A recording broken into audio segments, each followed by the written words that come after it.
Selamat datang di Chill with Dosen bersama saya Anissa Akmalia Putri. Pada episode kali ini kita sudah kedatangan seorang dosen dari Universitas Bina Sarana Informatika jurusan Ilmu Komunikasi. Tanpa panjang lebar kita sambut Pak Ali Imron. Halo Pak, apa kabar? Baik, gimana kabarnya? Alhamdulillah baik. Oke, sebelum kita lanjut ke pertanyaan bersama Pak Ali, kita bacain dulu biografi dari Pak Ali Imron. Ali Imron Hamid, SSM Ikom, lahir pada 26 Mei 1979 di Semarang. Ia merupakan dosen tetap di Universitas Bina Sarana Informatika sejak 2016 dan masih aktif mengajar hingga saat ini. Beliau adalah dosen di Fakultas Komunikasi dan Bahasa Prodi Ilmu Komunikasi. Mata kuliah yang beliau ajarkan adalah broadcasting atau fotografi. Beliau menempuh pendidikan di Universitas Diponegoro dan meraih gelar sarjana sastra Inggris. Kemudian, beliau melanjutkan pendidikannya di ISIP dan meraih gelar Magister Komunikasi. Saat ini, beliau masih melanjutkan pendidikan S3-nya di Universitas Shahid. Mau tahu kelanjutannya? Jangan lupa tonton videonya ya. Tadi kan dari biografi yang sudah dibaca, Pak Ali itu jurusannya dulunya kan sastra Inggris ya Pak? Ya. Kenapa akhirnya Pak Ali pindah jurusan ke ilmu komunikasi? Karena saya menganggap bahwa di bidang ilmu komunikasi itu prospek karirnya lebih luas ya dan lebih cerah, apalagi industrinya juga lebih besar dan lebih banyak ya. Makanya saya pindah ke jurusan ilmu komunikasi karena saya beranggapan bahwa setiap bidang pekerjaan kita itu selalu membutuhkan komunikasi dalam menyelesaikan target-target pekerjaan dan sejenisnya. Makanya saya fokus dalam bidang ilmu komunikasi. Oke. Terus kenapa sih Pak dulunya tuh malah milih sastra Inggris? Kenapa nggak dari awal masuk ke ilmu komunikasi aja? Ya karena waktu itu mengapa saya awalnya milih sastra Inggris ya karena saya beranggapan bahwa ketika lulus nanti kita membutuhkan keahlian dalam berbahasa asing ya. Nah keahlian itu saya sudah dapatkan sejak kuliah. Namun sejak berkarir pertama kali sebagai jurnalis waktu itu saya malah melihat bahwa ternyata ilmu komunikasi peluangnya lebih bagus, makanya langsung saya belok ke ilmu komunikasi. Tapi sastra Inggrisnya tetap saya pakai sampai sekarang. Oke. Terus kalau misalnya kenapa akhirnya memilih jadi dosen itu awalnya gimana? Nah, kenapa jadi dosen itu sebenarnya panggilan untuk menjadi dosen karena dosen itu jenis pekerjaan yang bisa kita lakukan ketika kita sudah pensiun. Jadi sampai umur 70 kita masih tetap bisa jadi dosen. Kalau misalnya pekerjaan lain itu dibatasi usia pensiun itu 50 sampai 60. Nah, kalau 70 itu kita masih bisa dosennya. Sewaktu-waktu ketika kita sudah pensiun ya di masa tua kita bisa ngajar dan segala macam. Nah, itu makanya saya jadi dosen. Jadi paling melihat jadi nanti misalnya pun di masa tua tetap bisa ngajar gitu ya? Ya bisa aktif lah. Bisa aktif. Terus kan di BSI ini kan Bapak dikenal sebagai seorang dosen fotografi. Ya. Nah awalnya memang dari awal sudah masuk fotografi atau sebelumnya pernah mengajar mata kuliah yang lain? Fotografi itu sebenarnya diplot dari kampus ya. Tapi sebenarnya saya juga udah punya basic fotografi sejak waktu masih jadi jurnalis ya, jadi saya sudah sedikit paham lah dasar-dasar fotografi itu seperti apa. Makanya ketika ditawarkan kuliah fotografi ya saya rasa ini cocok lah dengan background saya seperti itu gitu. Jadi sebelumnya Pak Ali juga pernah menjadi seorang jurnalis. Ya. Kalau boleh tahu di mana tuh Pak? Saya pernah di Kompas, terus pernah di Jawa Pos, pernah di Tempo, dan terakhir pernah di Koran Jakarta juga sebelum akhirnya saya pensiun jadi jurnalis. Oke, ya. Begitu ceritanya. Nah, terus Pak kalau misalnya menurut Bapak ya, fotografi sendiri tuh apa sih buat seorang Pak Ali Imron? Kalau fotografi itu spektrumnya luas ya. Jadi kita bisa tahu dunia kreativitas, kita bisa menyalurkan jiwa-jiwa seni ya. Juga mungkin ide-ide dan banyak hal ya karena fotografi itu sekarang juga sedang naik daun, makanya betul. banyak dicari ya, itu. Betul. Ya. Terus fotografi sendiri nih untuk Pak Ali ya dengan anak-anak muda zaman sekarang kan lagi banyak yang menggemari gitu. Ya. Tanggapan Pak Ali tentang fenomena fotografi ini gimana? Oh ya bagus. artinya banyak komunitas fotografi tumbuh ya, betul. banyak komunitas fotografi tumbuh baik di kampus maupun di tingkat kampung-kampung ya. Malah sekarang sudah ada wadah yang lebih besar lagi ya untuk para pemula ya. Jadi dia bisa ikut organisasi foto, terus juga bisa menyalurkan dalam berbagai bentuk pameran, termasuk ikut lomba ya. Di Jakarta sendiri punya Jakarta International Photography ya. Itu juga gitu. sebagai ajang buat para fotografer baik pemula maupun profesional untuk unjuk gigi melalui hasil karya foto mereka. Saya rasa ini cukup optimis ya, cukup pesat dan juga cukup positif perkembangannya sih. Nah, Kalau Pak Ali sendiri juga aktif dalam komunitas-komunitas gitu gak? ya sesekali 2 kali lah saya ikut memantau perkembangan komunitas ya. Kadang juga saya ikut melihat pameran fotografi sambil terus melihat kemampuan anak-anak di dalam menghasilkan karya fotografi itu sudah sejauh apa ya. Saya rasa cukup bagus lah. Oke. Terus Pak Ali, kita juga para penonton juga pada pengen tahu nih, kira-kira teknik dasar yang sebenarnya harus dikuasai oleh para pemula tuh apa aja sih Pak? Oh, kalau misalnya buat para pemula ya yang mau belajar foto itu yang harus dikuasai itu ya pertama teknik dasar foto dulu ya. Teknik dasar foto itu ya mencakup shutter speed ya, shutter rana dan segala macam ya, itu harus dikuasai. Terus yang berikutnya yang harus juga dikuasai adalah teknik komposisi ya, bagaimana mengatur komposisi dalam foto sehingga menghasilkan foto yang bagus. Dan jangan lupa juga ketika kita belajar juga harus belajar teknik pencahayaan. Jadi kita harus tahu cahaya datang, kemudian cahaya yang dihasilkan, cahaya latar itu harus pas semuanya. Nah, ketika kita bisa menggabungkan antara teknik sama komposisi kemudian cahaya itu akan menghasilkan foto yang bagus gitu loh. Ya. Nah, kesalahan-kesalahan apa sih Pak yang biasanya dilakukan gitu sama para pemula kalau misalnya baru-baru belajar fotografi? Oh ya banyak. Biasanya fotonya goyang ya, gambarnya blur ya kan, gambarnya nggak fokus, kemudian tekniknya juga salah ya kan. Ketika ketika foto di dalam ruangan cahayanya kurang kan, harusnya kan cahayanya ditambah ya kan.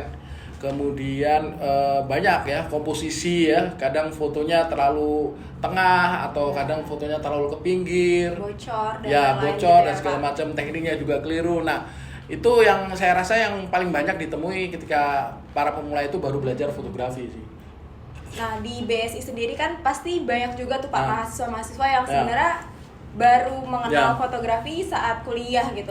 Nah, gimana sih Pak Ali cara nanggepin para pemula ini, maksudnya pasti kan kalau lagi nyerahin tugas banyak yang salah, itu gimana Pak? Oh, kalau saya modelnya biarkan mereka bikin kesalahan dulu ya. Jadi semakin banyak mereka bikin kesalahan, maka mereka akan belajar ya, belajar dari kesalahan itu. Terus yang kedua, mereka harus membuat foto sesuai dengan materi yang diberikan oleh dosennya. Jadi ketika dosennya sudah memberikan materi, misalnya foto panning, terus dosennya udah menjelaskan bahwa foto panning itu harus seperti ini gitu kan. Nah, dia harus ikut itu instruksi dari dosennya. Itu tujuannya apa ya? Tujuannya untuk melatih anak itu mengikuti instruksi yang sudah diberikan. Nah, banyak anak BSI yang melakukan kesalahan atau bloopers itu ketika dia mencoba bikin foto sesuka hatinya gitu loh, nggak ngikutin instruksi dari dosennya ya, ujungnya fotonya seperti itu gitu loh. Tapi kan banyak juga mungkin mahasiswa-mahasiswa yang sebenarnya sebelum masuk BSI itu adalah seorang fotografi gitu ya Pak. Nah, mereka sendiri kan pasti punya idealis masing-masing. Nah, dari Pak Ali sendiri baiknya seperti apa? Maksudnya apa tetap ngikutin maunya dosen atau biarin mereka bereksplor sendiri gitu? Kalau untuk mahasiswa yang sudah punya basic fotografi itu poin plus ya, artinya mereka udah punya tahu dasar-dasarnya atau komposisinya. Ya, memang secara teori itu dari zaman Nabi Nuh ya, dari zaman Nabi Nuh itu nggak berubah. Jauh banget ya Pak. Iya, kalau jangan terus-teruskan ke Nabi Adam ya, kasihan dia disalahin terus ya. Jadi sejak zaman Nabi Nuh itu teori itu sudah seperti itu gitu. Jadi teori basic fotografi, teknik ya, kemudian teori komposisi itu udah seperti itu. Artinya itu tinggal diaplikasikan aja. Jadi kalau semisal ada mahasiswa BSI yang sudah punya basic-basic itu menunjang sih sebenarnya, dan tinggal diarahkan sedikit dia udah pasti jadi. Oke. Nah, sebenarnya Pak, kalau dari lulusan BSI jurusan ilmu komunikasi ini, kalau misalnya mau fokus ke depannya untuk fotografi itu sebaiknya diarahkan kemana? Oh, kalau memang ada anak BSI yang memang mau terjun ke dunia fotografi, dia bisa jenjang karirnya banyak ya, bisa terjun ke industri ya. Terjun ke industri itu artinya bisa menjadi fotografer profesional. Fotografer profesional itu bisa jadi fotografer jurnalis, fotografer wedding, kemudian fotografer apapun ya. Kemudian ada juga fotografer produk. Jadi dia khusus untuk motret produk-produk yang untuk di pesanan klien ya, berdasarkan dari agensi. Terus bisa juga fotografer dokumenter. Dokumenter itu untuk mengabadikan tokoh-tokoh ya, tokoh-tokoh atau peristiwa atau momen-momen bersejarah. Nah, itu banyak sekali peluang-peluang tren-tren yang seperti itu yang sekarang sedang berkembang di masyarakat. Nah, untuk kedepannya nih Pak Ali, menurut Pak Ali jurusan ini akan tetap akan tetap bersinar gitu nggak? Apa ternyata menurut Pak Ali kayaknya enggak deh, mungkin 2 tahun lagi atau 3 tahun lagi kayak akan meredup gitu? Oh, kalau jenjang karirnya trennya masih akan tetap ya, masih akan tetap terus. Apalagi kan sekarang lagi berkembang tren fotografi digital ya. Iya. Terus kemudian ada tren fotografi imersif atau VR ya. Apa tuh Pak? VR itu virtual relation ya, reaction gitu. Artinya fotografer dengan menggunakan imersif, jadi udah lebih canggih daripada digital. Terus ada juga fotografer drone ya, fotografi drone. Itu banyak sekali bidang-bidangnya. Nah, hal-hal seperti itu tuh makin menarik untuk dipelajari, kemudian untuk menjadi karir bagi para pecinta fotografi. Kalau tanggapannya Pak Ali tentang misalnya ada orang atau mahasiswa lain misalnya kayak dia sebenarnya nggak kuliah fotografi atau nggak kuliah ilmu komunikasi gitu ya Pak, tapi sebenarnya dia punya basic dan akhirnya berkarir di sana. Apa menurut Pak Ali, apa sebaiknya dia tetap belajar atau ya udah dia biarin aja otodidak atau gimana Pak? Nah, itu tergantung pilihan ya. Kalau memang udah punya basic terus dia udah ada bakat ya, baiknya dikembangkan terus gitu. Nah, ketika dia mengembangkan terus, dia akan mencari tahu sendiri, kemudian ngulik. Intinya itu ngulik sih, mau ngulik kamera, mau ngulik lensa, terus rajin datang ke pameran foto. Itu nanti perlahan-lahan akan membentuk frame berpikir di kepalanya dia, itu frame foto gitu, frame fotografer gitu. Nah, jadi dia dari situ nanti dia akan belajar ya. Jangan takut untuk bikin kesalahan, nanti pelan-pelan juga akan diperbaiki gitu. Jadi menurut Pak Ali nggak apa-apa gitu, maksudnya belajar sendiri pun nggak apa-apa, otodidak pun nggak apa-apa. Lebih bagus lagi kalau misalnya ikut kursus, nggak apa-apa juga ya kalau ada duitnya. Kalau nggak ada duitnya ya rajin-rajin lah ya, rajin-rajin nyambangin komunitas ya, nyambangin komunitas, ikut pameran. Nah, setiap pameran itu kan pasti ada workshop, ikutlah workshop itu. Nah, dari workshop itu nanti akan dapat bekal-bekal tambahan kan dari para ahlinya. Iya, betul. Oke, Pak Ali kalau mau minum boleh loh. Oh, udah boleh minum ya? Boleh, silakan. Nah, sambil minum ya Pak Ali, aku juga mau nanya lagi. Kalau misalnya Pak Ali lihat nih perkembangan fotografi sekarang, sebenarnya untuk kamera-kamera tuh gimana? Lebih canggih kah atau sebenarnya sama aja? Oh, kalau kamera sih lebih makin kesini makin canggih ya. Artinya setiap produsen kamera itu mengeluarkan merek-merek terbaru ya, karena perkembangan digital yang makin pesat ya. Nah, maka dari itu setiap fotografer pemula yang mau benar-benar mau terjun ya memang harus paham spek-spek kamera yang dibutuhkan, karena setiap occasion atau setiap pekerjaan itu membutuhkan kamera dan lensa yang berbeda-beda ya. Contoh, kalau misalnya untuk motret pertandingan sepak bola berarti kan butuh lensa tele yang panjang, terus kameranya speknya juga harus menunjang, kan nggak mungkin pakai lensa kamera pocket untuk motret pertandingan bola gitu. Jadi harus tahu juga hal-hal seperti itu kayak gitu. Kalau misalnya untuk pemula sendiri nih Pak, Ya. untuk budget kameranya tuh di kisaran berapa nih kalau misalnya yang pemula-pemula? Oh, kalau pemula anak BSI ya paling kisaran 5 juta lah. 5 juta itu untuk kamera jenis standar ya.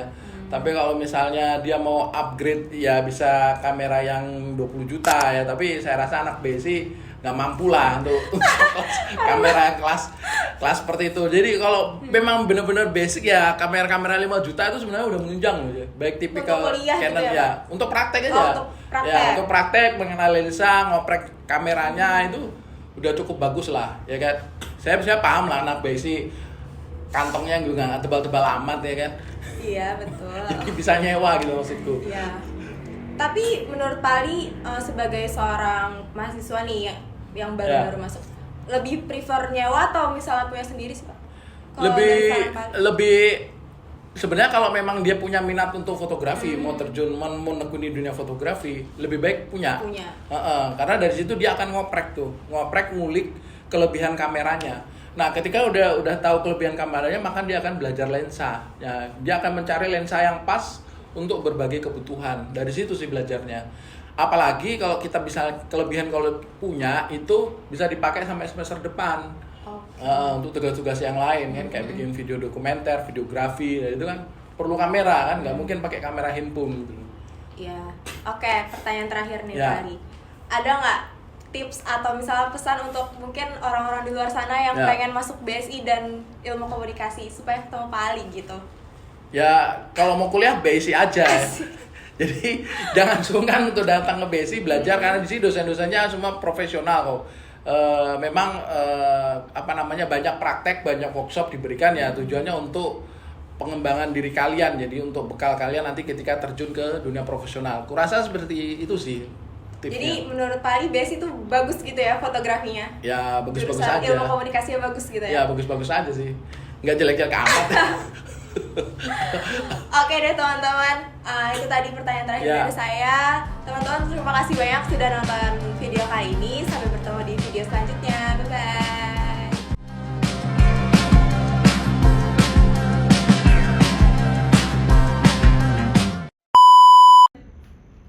Selamat datang di Ciwit Dosen bersama saya Anissa Akmalia Putri. Pada episode kali ini kita sudah kedatangan seorang dosen dari Universitas Bina Sarana Informatika. Saya lupa mau ngomong apa. Udah lanjut aja.